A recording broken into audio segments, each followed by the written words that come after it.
जोहार नमस्कार। आप देख रहे हैं द भारत मित्र।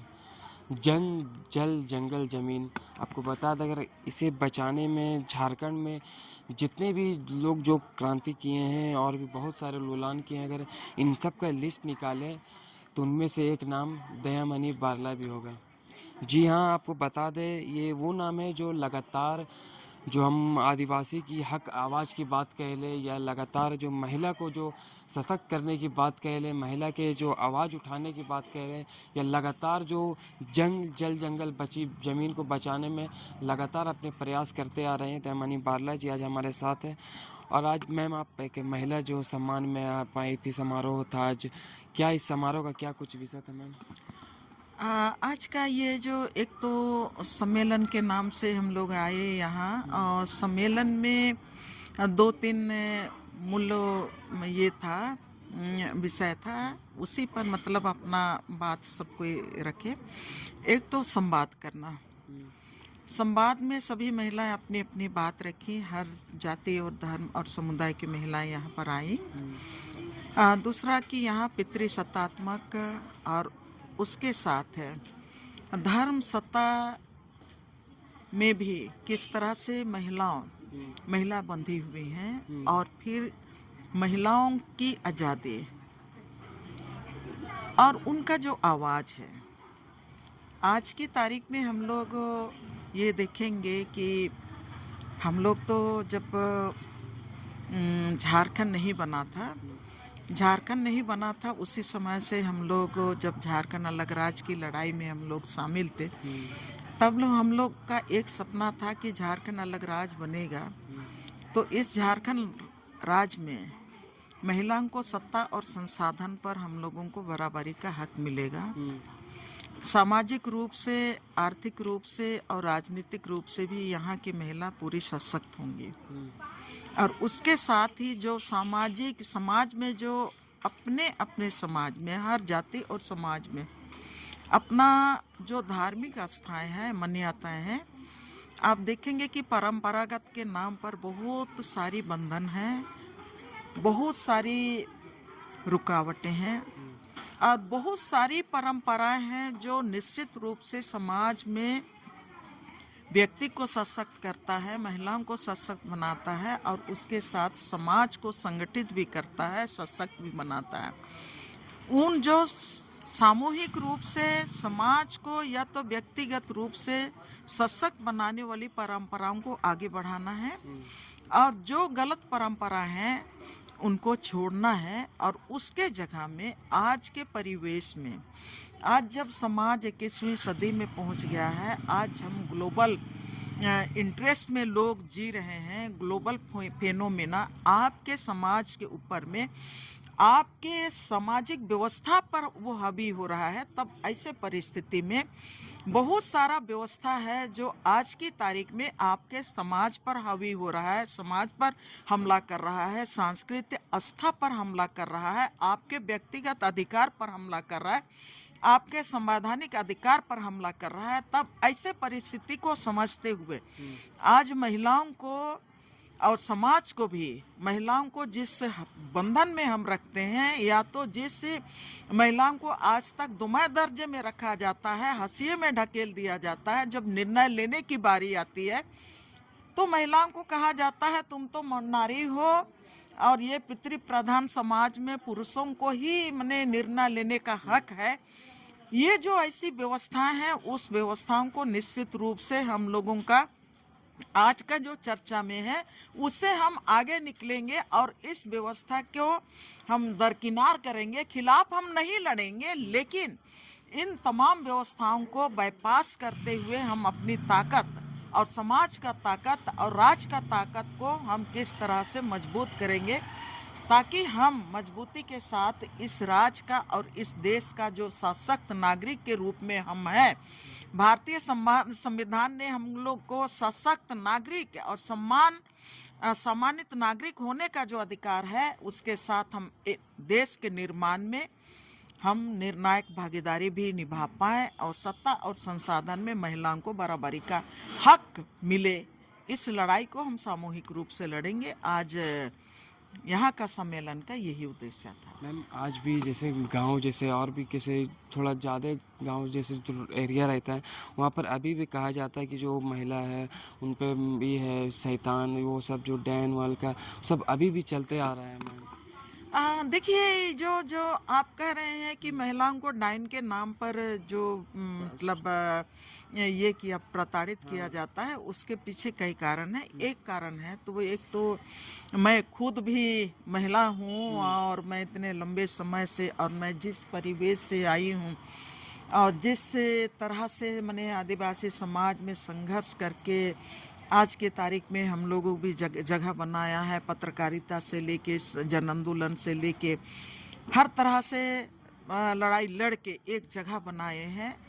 तो निश्चित रूप से मैं भी ये अनुभव की हूँ कि महिलाओं को जहाँ पर महिला आगे बढ़ती हैं उनको हम्म, कई तरह के अपशब्द हम्म, से उनको संबोधन किया जाता है। डाइन के नाम पर आप ये किया जाता है, प्रताड़ित किया जाता है, नेता बन रही हो ये भी कहा जाता है। बहुत सारे जो अपशब्द हैं उनका सामना करना पड़ता है। उसके साथ ही आपको हर कदम में उस व्यवस्था के खिलाफ में आपको संघर्ष करना पड़ता है।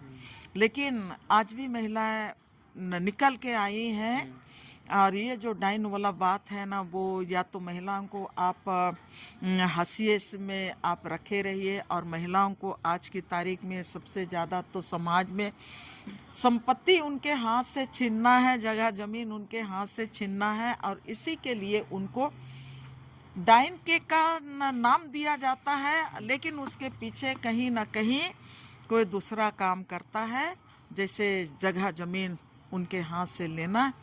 ये तमाम चीज़ें आज भी समाज में हैं, ये मैं मानती हूँ। मैम 2012 में जो इस ज़मीन के लिए आप संघर्ष किए थे, नगड़ी वाला ज़मीन जो जिसके चलते आपको जेल भी जाना पड़ा था और बहुत ही ज़्यादा वही रहा और आज भी उसके लिए संघर्ष चल रहा है। अभी हाल फिलहाल ही धरना प्रदर्शन हुआ था मैम विधानसभा के समय की जो रिम्स 2 का जो विवाद चलता लगा आ रहा है और अभी हाल फिलहाल भी फिर धरना प्रदर्शन हुआ, इसको कैसे देखते हैं आप? देखिए जहाँ तक ने 2012 का जो आंदोलन की बात है और विशेष करके जो नगड़ी का 227 एकड़ ज़मीन बचाने की जो लड़ाई है, वो लड़ाई पूरी तरह से जन संगठन के तरफ से लड़ाई था। सामाजिक समुदाय पूरी तरह से उसमें इन्वॉल्व था और हम लोगों का मांग था उस समय भी कि आईआईएम का हम लोग विरोध नहीं कर रहे हैं, लॉ यूनिवर्सिटी का विरोध नहीं कर रहे हैं। आईआईएम लॉ यूनिवर्सिटी बने, लेकिन ऐसे जगह में बने जहाँ पर आपका खेती का ज़मीन नहीं है, बंजर भूमि है। और हम लोगों ने जो पहल किया था उस पहल में उस समय जो केंद्रीय आपका ग्रामीण विकास मंत्री था जयराम रमेश जी, उन्होंने इस बात को गंभीरता से लिया और उन्होंने इसका आपका आईआईएम का शिलान्यास का सुकुरहुटू में किया। हम लोगों ने बोला था उस समय कि सुकुरहुटू में बहुत सारा ज़मीन है, आपका करीब 1200 एकड़ ज़मीन बंजर भूमि है, वहाँ पर आप बनाइए, कोई विरोध नहीं होगा, खेती का ज़मीन का डिस्ट्रॉय नहीं होगा। उसके बाद से उन्होंने उसी तरह से काम किया। आईआईएम को सुकुरहुटू लेके गया, लॉ यूनिवर्सिटी यहाँ बना। आज जब आप रिम्स 2 की बात हो रही है, तो रिम्स 2 की बात जब हो रही है तो हम लोगों का 2012 से जो लड़ाई हम लोगों ने लड़ा और ज़मीन आज तक बचा हुआ था। लॉ यूनिवर्सिटी का 70 एकड़ ज़मीन को छोड़ दिया जाए तो बाकी ज़मीन आज भी बचा हुआ था। किसान आज भी उस ज़मीन में खेती करते आ रहे थे। लेकिन अभी जो वर्तमान सरकार उसमें रिम्स 2 बनाने की बात की, तभी हम लोगों का ये था कि रिम्स 2 बने, लेकिन नगड़ी के किसानों के खेती के ज़मीन पर ना बने। उसके लिए भी रिम्स 2 बनाने के लिए बहुत सारे ज़मीन है। आपका कुरहुटी इलाका में अगर शिक्षण संस्थान जा सकता है तो आपका उस इलाका में रिम्स 2 को भी बनाना चाहिए। ये हम लोगों का प्रस्ताव था और मेरे अपने पहल से नगरी के ग्रामीणों के साथ मैंने अभी वर्तमान सरकार के कई मंत्रियों के पास, स्वास्थ्य मंत्री के पास भी आपका भूअर्जन विभाग का जो मंत्री है दीपक बिरुवा, उनके पास भी गई थी। और कई आपका आदिवासी मंत्रालय के तरफ से आपका चमरा लिंडा के पास भी गए, उसके साथ कई विधायकों के पास भी गए। करीब करीब सारे लोगों का मानना था कि हाँ रिम्स 2 यहाँ नहीं बनना चाहिए। के साथ मिलके लोगों ने खेत जोतो, हल चलाओ, ये सब करने लगे। तब हम लोगों को भी तब एक तरफ सरकार तैयार भी हो रही थी, लेकिन दूसरे तरफ से जब राजनीति की बात करते हैं तो राजनीति पार्टी अपने तरह से राजनीति करता है, तब उस राजनीति में वो तमाम चीज़ें छिप गई। तब बाद में मुझको भी लगा कि जब अगर भारतीय जनता पार्टी राजनीति कर रही है और उसमें बहुत सारे गांव के लोग भी उसमें शामिल हैं, तो मैं उसके बाद अभी तक मैं बोली कि अब अगर राजनीति करके ही बचाना है तो फिर कुछ कहना नहीं है। तो अब देखना है, हल तो जोता गया, सब कुछ किया गया, धान लगाया, लेकिन धान काटा नहीं। धान रोपा गया लेकिन धान काटा नहीं, एक अनाज भी किसान के घर में नहीं घुसा। ये तो राजनीति है। हमने 2000 में खेत जोते, हम लोग जोते, हम बनगाड़ी किए, हम लोग खेत में पूरे गांव के किसान लोग मतलब हल बैल लगा के हम लोग जोते।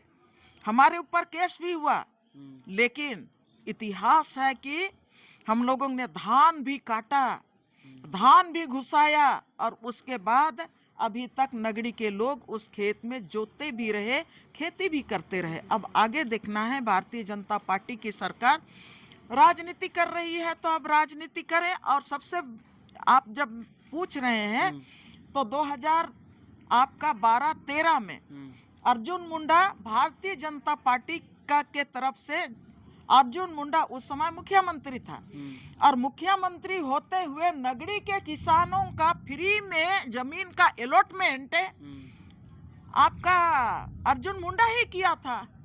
और आज आप राजनीति कर रहे हो। उसी समय हम लोग को तो जेल भी भेज दिया था भारतीय जनता पार्टी की सरकार, मुझको तो भेज दिया था। हम लोग कि कितने लोग जेल में थे। और आप चाहता तो उसी समय भारतीय जनता पार्टी को एक अवसर था, अर्जुन मुंडा को बोलता, अर्जुन मुंडा मुख्यमंत्री होते हुए वो जमीन को किसानों के नाम से उसी समय कह देता कि ये जमीन जो 1900 आपका 58 में गलत तरीके से मैंने अधिग्रहण किया गया था, वो उसको मैं वापस किसानों को कर रहा हूँ। भारतीय जनता पार्टी की सरकार को समय घोषणा करना चाहिए था। दूसरी दुखद बात यह है, इसको समझने की जरूरत है कि मीडिया भी नहीं जानती है, 2008 तक किसानों का जमीन का रसीद कट रहा था। मुख्यमंत्री थे भारतीय जनता पार्टी से आपका अर्जुन मुंडा, उसी समय से रसीद काटना भी बंद हो गया। और आज आप उसी में कह रहे हैं कि नहीं, नगरी के किसानों का जमीन बचना चाहिए। हम लोग जमीन बचाना चाहते हैं, लेकिन भारतीय जनता पार्टी ने उस समय भी राजनीति किया और जमीन को बचने नहीं दिया। नगरी के किसानों का उस समय भी सुधी नहीं लिया। अभी भी सिर्फ लोगों को केवल घुमा रहा है। अरे आप पूर्व मुख्यमंत्री हैं, आप यहाँ पर चंपई सोरेन कहता है कि हम वहाँ के लोगों को न्याय दिलाएंगे। अरे आप क्या न्याय दिलाइएगा? आप भी तो मुख्यमंत्री थे, आप भी लिख देते नगरी के किसानों के नाम से जो जमीन का रसीद नहीं कट रहा है, आप ऐलान कर देते, आप घोषणा, आप वहाँ पर अधिसूचना जारी कर देते, तो नगरी के किसानों का जमीन कौन लूट सकता था? 6 महीना तो रहे मुख्यमंत्री। अब 6 महीना तो मुख्यमंत्री रहे। सिर्फ आप अभी आप सत्ता में नहीं है, तो आप सत्ता में वापस कैसे हम आए, आदिवासियों का संवेदना कैसे हमारे साथ जुड़े, उसकी राजनीति कर रहे हैं। मैं इसलिए कह रही हूँ कि ऑलरेडी मैं 3 महीना तक जेल में रही नगरी का किसानों का जमीन बचाने में, और मेरे ऊपर 9 केस हुए। 15 सितंबर 2025 को मेरा केस खत्म हुआ है पूरा। और उतना दिन से 2012 से मैं केस जमीन लड़ते रही। मैं अपने से पैसा जुगाड़ करते उतना केस मैं लड़ी हूँ।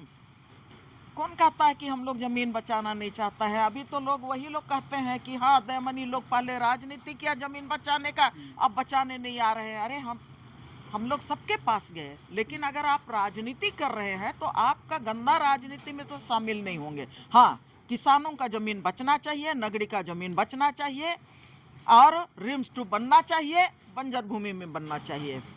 चलिए बहुत बहुत शुक्रिया। तो ये थे हमारे साथ दयामनी बारला जी, जिन्होंने हम खास बातचीत की। और आपने सुना कि जो रिम्स टू का ये मुद्दा है वो अभी जो ज़मीन जो वहाँ पर जो कर बताया जा रहा है कि जिन रैयतों की ज़मीन है वहाँ पर अभी भी उपजाऊ ज़मीन है, अभी भी वहाँ पर खेती होती है, धान रोपी होती है, मगर उसी ज़मीन पर जो रिम्स टू बनाने का बात चल रहा है। और कहा जाता है, ये भी कह रहे हैं कि अगर आपको बंजर ज़मीन चाहिए तो हम आपको दिखलाते हैं कि बंजर ज़मीन कहाँ है। वहाँ से अगर आप थोड़ा सा आगे जाइएगा तो बंजर ज़मीन आपको बहुत मिलेगा, मगर नहीं, रिम्स टू वहीं बनाने का जो मुद्दा है वो लगातार अभी हाल फिलहाल विधानसभा के समक्ष धरना प्रदर्शन भी किया गया। और आज हम आपको बताएं जो महिला की जो सशक्तिकरण के लिए जो की जा रही है उस पर लगातार चर्चा हो रही है। और बताया जा रहा है कि अगर जो महिला है, हम कहेंगे जो महिला जो अपने रास्ते से भटक रही है उनसे इंस्पायर लेने की ज़रूरत है। तो बस अपना मजबूती और अपना जो एकता के साथ यहाँ पर जो ये किया गया। और बता दो लगभग 7-8 जिलों से लोग आए थे आज यहाँ पर, महिला आई थी, लगभग 100-200 से ज़्यादा महिला थी। और यहाँ पर जो बैठक चला काफ़ी देर तक चला। तो सही तमाम खबरें देखने के बने रहे द भारत मित्र के साथ। मैं सदाब द भारत मित्र, रांची।